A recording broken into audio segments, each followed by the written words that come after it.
কুমাৰ সংগে চলে দ্বৈত শিশু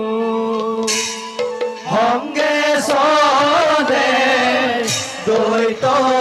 শিশু অতি চমৎকাৰ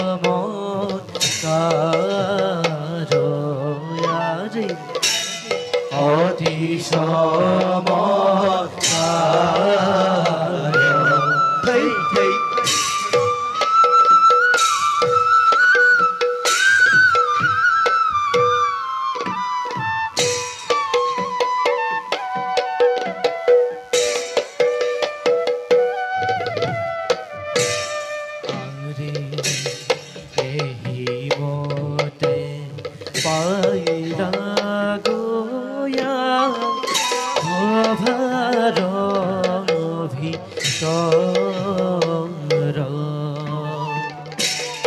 রাম হরি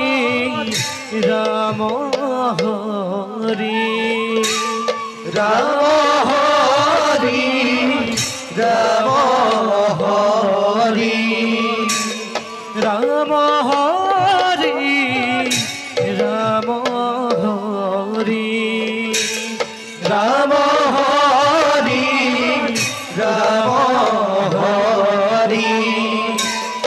বুড়ানির জয়ারি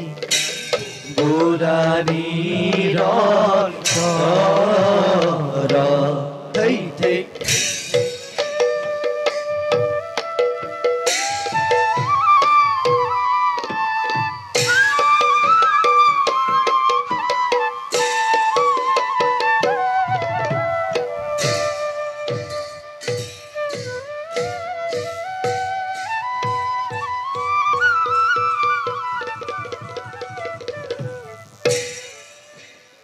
দাদা আৰু ভাইহঁত চোৱাচোন সেউজীয়া শাৰী শাৰী গছ লতিকা স্ফটিকৰ ধাৰে নিৰ্মল পানী সৰোবৰ আৰু তাত মুকলি মনে চৰি থকা ৰাজহংস এইবিলাক বাৰু কোনে সৃষ্টি কৰিছে কোৱাচোন ভাইহঁত প্ৰহ্লাদ তুমি নিশ্চয় নকৰা আমাৰ ৰাজ্যত যিমানবোৰ বস্তু আছে সেই সকলোবোৰ দেখোন আমাৰ প্ৰজাগণে সৃজন কৰিছে সেই কথা সঁচা নহয় ভাতৃ গছ বন পশু পক্ষী সৰ্জন কৰা এজন গৰাকী আছে তেওঁকে ঈশ্বৰ বোলে বাৰু এতিয়া সেইবিলাক কথা বাদ দিয়া ব'লা ভাইসকল আমি ধেনু কাইলৈ মৃগয়ালৈ যাওঁ ভাই বিলত চৰি থকা হাঁহবিলাক কাইৰে এটা এটাকৈ খুচি ইমান ভাল লাগে নহয়নে বাৰু বন্ধুহঁত ঠিক কৈছা ভাই ভাই পৰাই ব'লা আমি ধনু কাইলৈ মৃগয়ালৈ যাওঁ ভাই মৃগয়া কৰা আৰু বনৰ পশু পক্ষী বধ কৰা মহাপাপ তোমাক মোক যিজন ঈশ্বৰে সৰ্জন কৰিছে সেই পশুবিলাককো তেওঁৱে সৰ্জন কৰিছে গতিকে ঈশ্বৰে সৰ্জন কৰা সকলো জীৱকে নিজৰ জীৱন যেন জ্ঞান কৰিব লাগে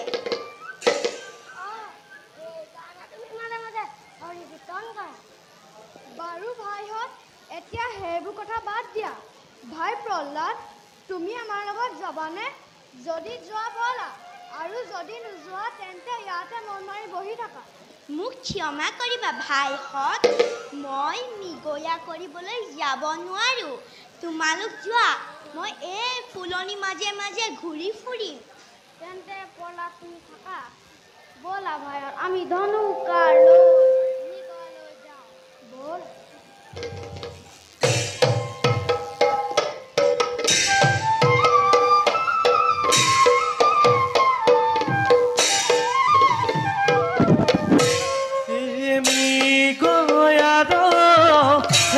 চলে দ্বৈত শিশু গণয়াৰে দ্বৈত শিশু জয় ধনু হৰ নয়া চলে আনন্দিত মন আজি আনন্দিত মন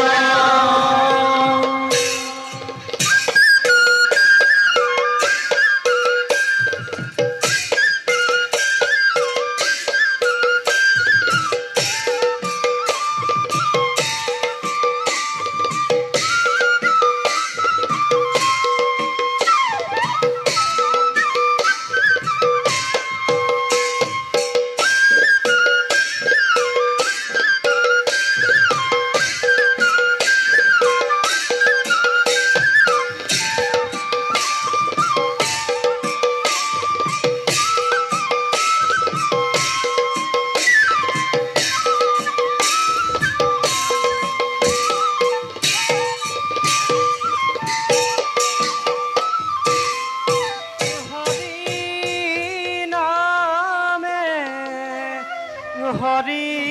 নামে হরি নামে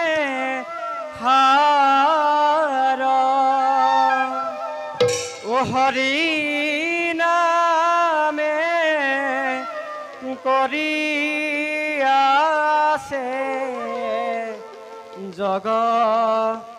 জগতয়ু ধার ইমান সুন্দৰ গীত এই গীত যেন মই কাহানী বা শুনিছোঁ হরি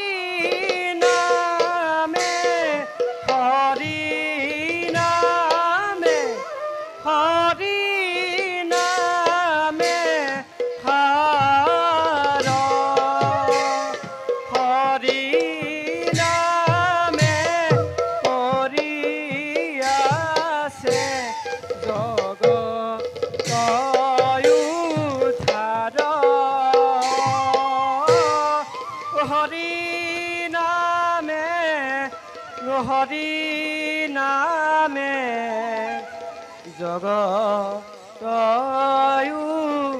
ধার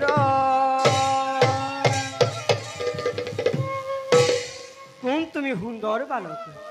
অকলে অকলে তুমি আজি কি কৰি আছা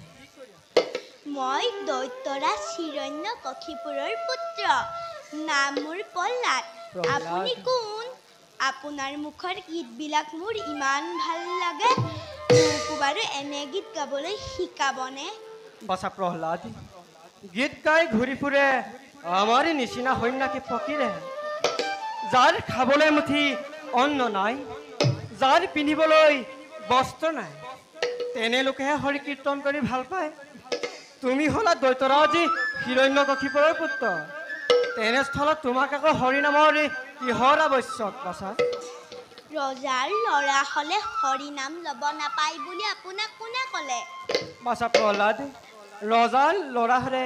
হৰি নাম ল'ব পাৰে সঁচা কিন্তু এই কথা তোমাৰ পিতৃয়ে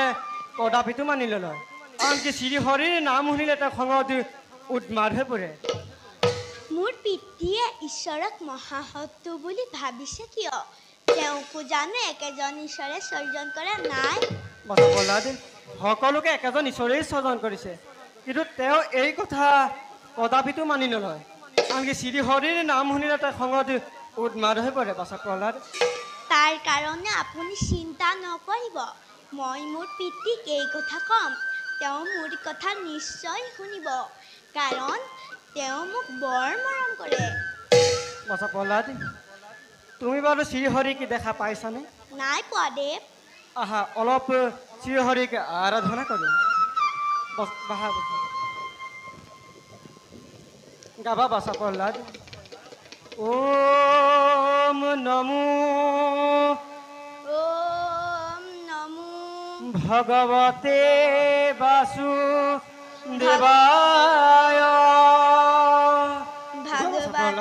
ভগৱতী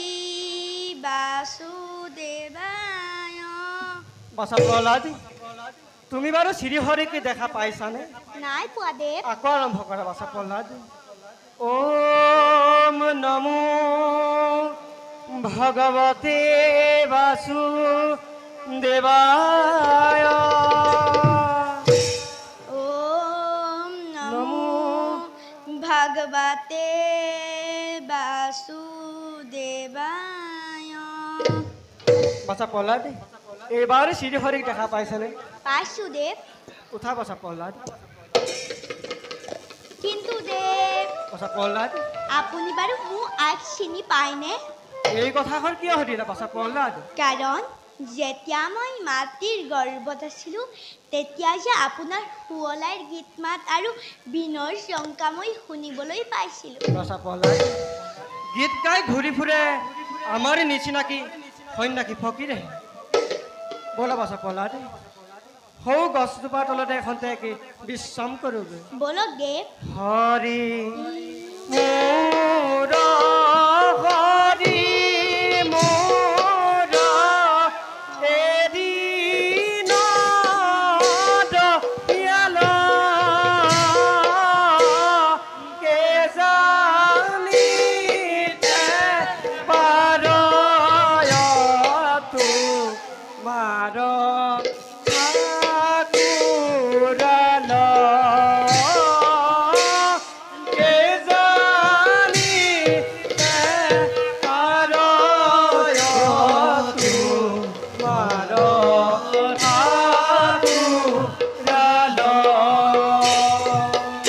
নাৰায়ণী নাৰায়ণী নাৰায়ণী।